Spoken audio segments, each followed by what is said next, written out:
ఉమ్ము నీరుని మనము యాక్చువల్‌గా ఇంగ్లీష్‌లో అయితే అమ్నియోటిక్ ఫ్లూయిడ్ ఆర్ లైకర్ అంటూ ఉంటాము. ఈ ఉమ్ము నీరనేది బేబీ దా దేంటి మూత్రం అనమాట. లోపల దా బేబీకి ది మదర్ నుండి బ్లడ్ సప్లై అయినంక వాళ్ళు తీసుకున్నదేంటిది అక్కడ వ్యర్థ పదార్థాలనేది ఏమి ఉండదు. సో, బేబీ యూరిన్ పాస్ చేస్తూ ఉంటది. దేంటిది యూరిన్ నుండే మళ్ళీ మింగుతా ఉంటారు. దాంట్లో మళ్ళీ ఆక్సిజన్ గూడా వాళ్ళకి రీచ్ అవుతా ఉంటది. అదొక కంటిన్యూయస్ ప్రాసెస్. బేబీ అదే తీసుకోవడము, యూరిన్ పాస్ చేయడము ఇదొక కంటిన్యూయస్ ప్రాసెస్. దీంట్లోనే బేబీ మూవ్‌మెంట్స్ అనేది జరుగుతూ ఉంటాయి. తగిన నార్మల్ మోతాదులో ఉమ్ము నీరు ఉన్నట్టయితే బేబీకి మూవ్‌మెంట్స్ బాగా ఉంటది. ఎదుగుదల బాగుంటది. అండ్ ఏ డిస్టర్బెన్స్ లేకుండా ఉంటదనమాట. జనరల్‌గా నార్మల్‌గా ఉమ్ము నీరొచ్చేసి మనకి 12-16 మించినట్టయితే దాన్ని అధికంగా ఉమ్మునీరు ఉంది పాలీహైడ్రామియస్ అంటూ ఉంటాము. అదే ఒకవేళ 8 పాయింట్ల కన్నా తగ్గినట్టయితే అది ఆలిగోహైడ్రామియస్ అంటూ ఉంటాము. ఇక్కడ 8 నుండి మళ్ళీ mild oligo, moderate oligo, severe, very severe oligo, very severe. అంటే 3 పాయింట్ల కన్నా తక్కువ ఉందంటే వెరీ సివియర్‌కెళ్ళిపోతాము. 5 పాయింట్ల కన్నా తక్కువ ఉంది అనంటే 5 పాయింట్లు ఆ టైప్‌లో ఉంటేనేమో దాన్ని సివియర్ ఆలిగో అంటాము. అదే 7 వరకు ఉంటే మోడరేట్ అంటాము. 10 కూడా యాక్చువల్‌గా మైల్డ్ ఆలిగో కింద తీసుకుంటాం. జనరల్‌గా 12-16 అక్కడ 25 దాటినప్పుడు అది అబ్సల్యూట్ గ్రాస్ పాలీహైడ్రామియస్ అంటూ ఉంటామనమాట. జనరల్‌గా ఇది ఫుడ్స్‌తోని కన్నా యాక్చువల్‌గా చెప్పాలనంటే it is a baby kidneys మంచిగా ఫంక్షన్ అయితే బేబీ యూరిన్ ఎక్స్‌క్రీషన్ అనేది అవుతూ ఉంటుంది. అలా ఉమ్ము నీరు పెరుగుతూ ఉంటుంది. ఒకవేళ ఎప్పటికైనా మనం జనరల్‌గా చూస్తే గర్భిణీ స్త్రీలకి ఈ ఉమ్ము నీరు తగ్గడం చాలా ఎక్కువగా సమ్మర్ సీజన్‌లో చూస్తూ ఉంటాము. దీన్ని అందరూ ఎలా పరిగణిస్తారంటే తల్లి నీళ్ళు తాగితే బిడ్డకు ఉమ్ము నీరు పెరుగుతది అని.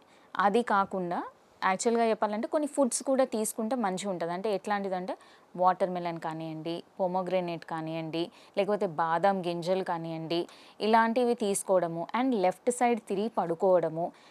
చాలా వరకు ఎక్కువ పని చేసినప్పుడు కూడా ఉమ్ము నీరు తగ్గిపోయే ఛాన్సెస్ ఉంటాయి. సో, కొద్దిగా ఇలా ఉమ్ము నీరు తక్కువుంది అన్న వాళ్ళకి లెఫ్ట్ సైడ్ తిరిగి పడుకోవడం అనేది చెప్తాము. లెఫ్ట్ సైడ్ తిరిగి పడుకోవడంలో వచ్చే బెనిఫిట్ ఏంటి అనంటే మా బేబీ వెయిట్ వచ్చేసేసి కంప్రెస్ చెయ్యదు. అక్కడ మదర్‌కి ఉన్న ఐవీస్ మీద కానియండి, లేకపోతే బేబీకి సరఫరా అయ్యే బ్లడ్ వెసల్స్‌కి మీద కంప్రెషన్ తగ్గి ఒక దగ్గర దగ్గర 300-450 ఎంఎల్ దాకా ఎక్స్‌ట్రా బ్లడ్ సప్లై అనేది బేబీకి జరుగుతది. బేబీకి మంచి బ్లడ్ సప్లై అయితే గ్రోత్ బావుంటుంది. అండ్ ఉమ్ము నీరు ప్రొడక్షన్ బావుంటుందనమాట. మామూలుగా ఇది ఏ టైంలో కారింది అన్నది కూడా చాలా ఇంపార్టెంట్. జస్ట్ ఉమ్మునూరి లీక్ అయిపోయింది అన్నది కాదు. అదే మనకి స్టార్టింగ్ అంటే మనము ప్రెగ్నెన్సీని డివైడ్ చేసినట్టయితే first trimester, second trimester, third trimester అని అంటూ ఉంటాం. అంటే మొదటి 3 నెలలు, మధ్యలో 3 నెలలు, చివరాఖరి 3 నెలలు. దీంట్లో మొదటి 3 నెలల్లో అంత ఏమి ఉమ్మునీరు గురించి మాట్లాడము. కానీ మధ్యస్థంగా ఉన్న ఫోర్త్, ఫిఫ్త్, సిక్స్త్ మంత్స్‌లో ఉమ్మునీరు కారిపోయినా, లేకపోతే సెవెంత్, ఎయిత్ మంత్స్‌లో కారిపోయినా దీన్నేమంటారంటే పీపీఆర్ఓఎం అని అంటారు. రప్చర్ ఆఫ్ మెంబ్రెయిన్స్ అని అంటారు ప్రీటర్మ్‌లో.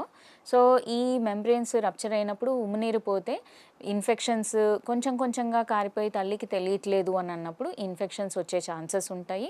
అండ్ బేబీ డెలివరీ కూడా అయిపోయే ఛాన్సెస్ ఉంటాయి. ప్రీటర్మ్‌గా ఎన్ఐసీయూలో పెట్టాల్సిన అవసరం ఉంటుంది. ఇదే కాకుండా ఒకవేళ ఇదే ఉమ్మునీరు లీక్ అవ్వడము మొత్తం 9 నెలలు నిండాయి, 37 వీక్స్ అయ్యింది, టర్మ్ జెస్టేషను, పెయిన్స్ వచ్చాక అయింది అనంటే అది నార్మల్. అదే ఒకవేళ పెయిన్స్ రాకముందు అసలు తల్లికి నొప్పులే రాలేదు. కానీ ఉమ్మునీరు లీక్ అవుతుంది అనంటే అప్పుడు గూడా కంపల్సరీ పెయిన్స్ వచ్చేందుకు మందులు పెట్టడము, లేకపోతే ఏదో ఒక ఇష్యూ ఉంటుంది. అంటే బేబీకి మెడ చుట్టూ కార్డ్ ఉండి తల కిందికి రాలేని పరిస్థితిలో ఉమ్మునీరు లీక్ అయ్యే ఛాన్స్ ఉంటుంది. లేకపోతే అధికంగా ఉమ్మునీరు ఉంది, పాలీహైడ్రామియస్ ఉంది, ఉమ్మునీరు లీక్ అయ్యే ఛాన్స్ ఉంటుంది. ఇన్ఫెక్షన్స్ ఉన్నాయి, అప్పుడు లీక్ అయ్యే ఛాన్సెస్ ఉంటాయి. సో, ఈ డ్రైన్ అవ్వడం అనేది ఏ టైమ్ ఆఫ్ ప్రెగ్నెన్సీలో అవుతుంది అన్న దాన్ని బట్టే మనము ట్రీట్మెంట్ అనేది ఉంటుందన్నమాట.